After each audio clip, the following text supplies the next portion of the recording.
makes me creative, makes me want to investigate things, makes me want to love, makes me want to grab a challenge and see it to its end, and just be available for others, including what I believe to be the movement of the Spirit of God. But as soon as I kind of turn away and say, okay, that's enough, and okay, I'm just going to be selfish, I'm going to be lazy, I'm just going to do things I want to do, and I just get this into this kind of inward mindset, that all of those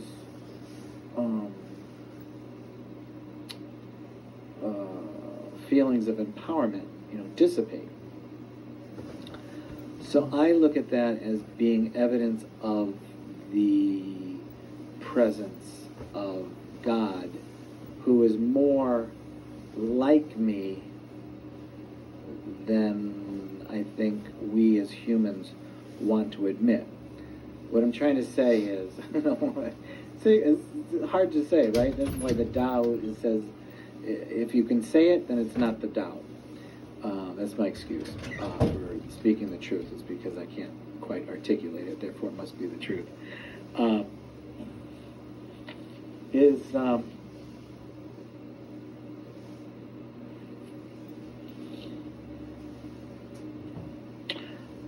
I laugh, I cry, I feel, I see, I think, and I respond based on what I think, see, feel, and observe. I think all of that is a reflection of the Spirit of God. I truly believe that we are made in the image of God. I know, crazy as it sounds, that we were just created into these thinking beings that we are. Reflective, more so than other animals. I don't believe that's an evolutionary coincidence. I believe that's the purpose of God, which is to create everlasting beauty, and we can, hand in hand, create everlasting beauty, which may be the laying on of hands for the healing of a physical ailment, an emotional entanglement, a relational miscommunication. I think we can, by our intention, bring a restored alignment to others.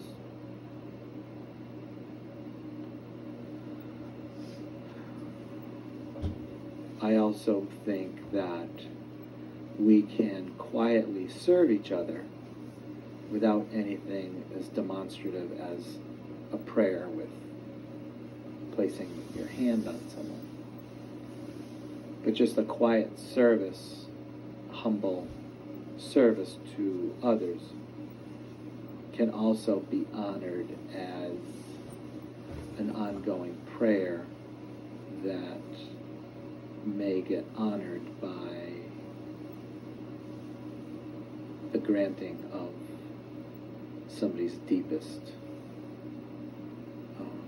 wish to be reunited with their spouse, to be healed of cancer, to be given an opportunity in a career that just opens up as if divinely appointed, to say something to someone who's hurting in a way that sets them free,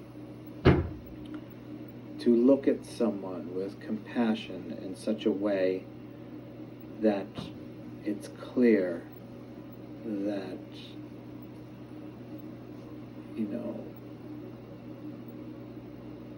that they're being observed with love and with the intention to serve.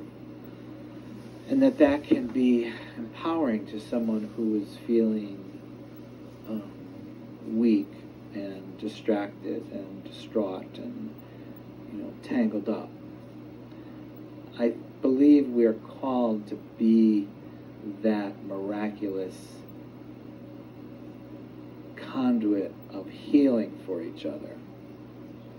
And I think, unfortunately, there's been too much made of the fairy tale aspect of the Bible and biblical stories that people, including churchgoers and people who are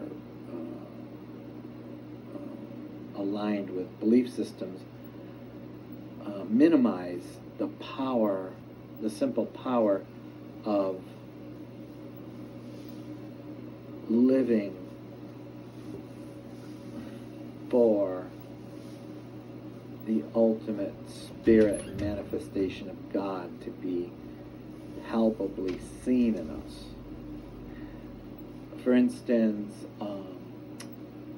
Josephus, who I believe lived in the time of Jesus, if not shortly thereafter, in that part of the world, the Mideast, a highly respected historian, recounts or attributes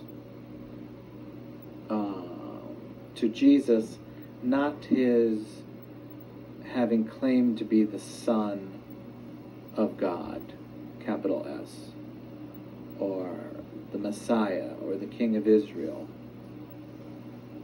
but just that he was a healer.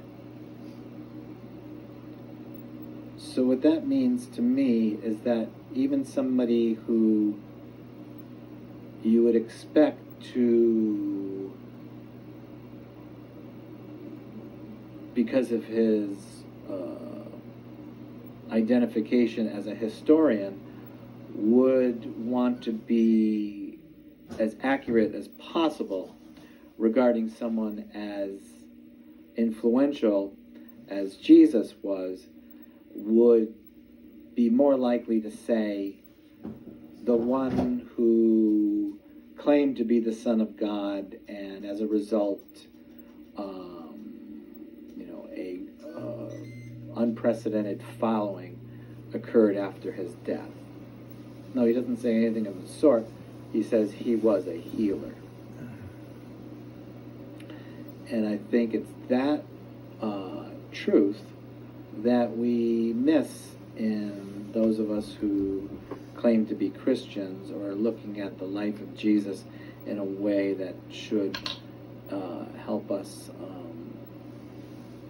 live meaningful lives today, is that it wasn't because he was the special Son of God, capital S, that he was able to heal. It was simply that he had the connection of understanding unlimited power to be made manifest simply by allowing that power to move through him. And that's why he would say, I do whatever I see my Father doing, I do. And he said the same of us. I send you out just as I was sent. So I look at it as we need to be healers for each other, and to expect those healings as a regular part of our lives, and not just, oh my gosh, I can't believe it, I got this job, that I really wanted this job, and I really worked hard to get it, and I had these people tell me, write letters of reference for me, and da-da-da-da-da. All these things happened, everything aligned, and I got the job. That must be, it's a miracle. No, that was a lot of people helping you get a job that you were qualified for, and because they knew some people who were making the decisions, that helped put you ahead of others, and you were chosen over those who were less qualified and didn't have the political connections you did.